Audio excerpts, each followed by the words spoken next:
అందరికీ praise the lord అండి. ఈ వాక్యము చదువువారు కుటుంబము దేవుని ఆశీర్వాదము నుండి నిత్యము ఆశీర్వదింపబడునుగాక. సామెతల గ్రంథము 22వ అధ్యాయం 14వ వచనము. వేశ్యనోరు లోతైన గొయ్యి యెహోవా శాపము నొందినవాడు దానిలో పడును.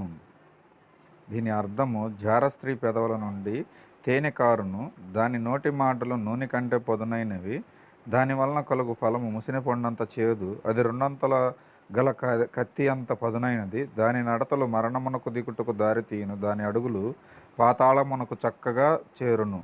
వేశ్య లోతైన గొయ్యి, పరస్త్రీ ఇరుకైన గుంట. వేశ్య అంటే మీకు తెలిసిందేనండి. మీ యవనస్తులు కానీ ఎవరైనా వేశ్య జోలి వెళ్ళకూడదు. దేవుని వాక్యం బైబిల్లో చెప్తుంది.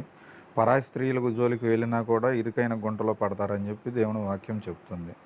కాబట్టి మీరు అర్థం చేసుకొని దేవుని వాక్యాన్ని మీరు అనుసరిస్తారని, మీ కుటుంబం ఆశీర్వదించబడుతుందని, వీటి జోలి వెళ్ళని వారికి అంతా మేలే కలుగుతుందని దేవుడు ఈ వాక్యాల ద్వారా మీకు తెలియపరుస్తున్నాడు.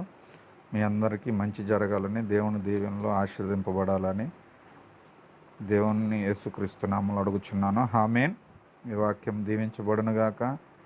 నా ఛానల్ని సబ్స్క్రైబ్ చేయండి దయచేసి. అందరికీ వందనాలు.